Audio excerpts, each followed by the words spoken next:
সেটা হচ্ছে কুনাফা, চিজ কুনাফা। তো আজকে আমি ঘরে বানাচ্ছি cheese কুনাফা। What is this? Last খেয়েছিলাম দুবাইতে, যেটার আমি প্রেমে পড়ে গেছিলাম। সেটা আমি ইন্ডিয়াতেও নিয়ে এসেছিলাম, নিয়ে এসে দুদিন ধরে খেয়েছি। যেহেতু ওটা দুদিনের বেশি রাখা যায় না, যেদিনকে আসবো সেদিনকে ওখান থেকে কিনেছিলাম। সেটা হচ্ছে কুনাফা, চিজ কুনাফা।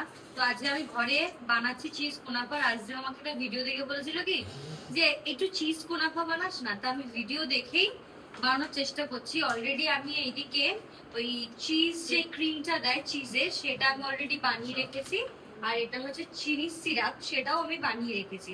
আর এখন দেবো হচ্ছে সিমুইটা। সিমুইটা একদম ঝুড়ো সিমুই। আমি বুঝতে পারছি না, আমি মোটামুটি কোয়ান্টিটিটা যতটুকুনি লাগবে সেটা আমি বুঝেই করব। আমাকে বলেছিল করবি, আমি বলছিলাম না, আমার মুডটা তখন করছিল না যে রান্না করার বা কিছু বানানো, আজ আমি পারবো না। তো নিজেই করেছে, তোমাদেরকে আমি দেখাচ্ছি জিনিসটা কি করেছে। আর ও যেটা করেছে সেটাও আমি দেখাবো, আর আমি যেটা করছি সেটা তোমাদের দেখাবো। What is this? এটার মধ্যে ভরপুর চিজ আছে, মিল্ক আছে, বাটার আছে, সব আছে। টেস্টও হয়েছে, কিন্তু একটু তরকারিটা লেগে লেগে গেছে। এইটা যে অন্য অন্য পরিষেবা দেশের বলে না না, এটা একটু অন্যরকম করবো, আবার এটাকে ছিমুই করে দেবো। সিমুই করে দিবি তাই তো? হ্যাঁ। ঠিক আছে, থাক এটা তাহলে। এটা আমি একজনের রেসিপি দেখেছি, সেখান থেকেই বানাচ্ছি। আমি তো আর শেফ না, চেপে চেপে দেবো যেন ভালো করে বসে।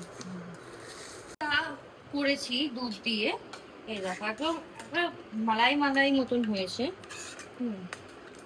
এটাকে এবার এর উপর দিয়ে দিয়ে দেবো, এর উপর দিয়ে এটা আবার এমন করে এভাবে রেখে দেবো, মানে কেকের স্টাইলে রেখে দিলাম। প্রে কর যেন ভালো হয়। সিরাপটা পরে দেবো, চলো আবার 6-7 মিনিট পর। এই কালার এসছে এখন আপাতত, বেশ দেখে তো বেশ ভালোই লাগছে। রেডি হয়ে গেছে, এবার টেস্ট করে তোকে বলতে হবে যে কিরকম হয়েছে। ওখানে যা খেয়েছিলাম তার 65 থেকে 70% হয়েছে। তাই? হ্যাঁ। আচ্ছা। ওখানে ব্যাপারটা আরো বেশি চিজি ছিল, এখানে চিজটা একটু কম হয়ে গেছে। ঠিক আছে, কিন্তু টেস্টটা অনেকটা অ্যাকুরেট, অনেকটাই এসছে। আর একটু ক্রাঞ্চিটা একটু হওয়া উচিত ছিল। আমি পেরেছি। এর পরের বার হয়তো 65 থেকে 70 to 75% আমি করতে পারবো, 10% ভালো করতে পারবো।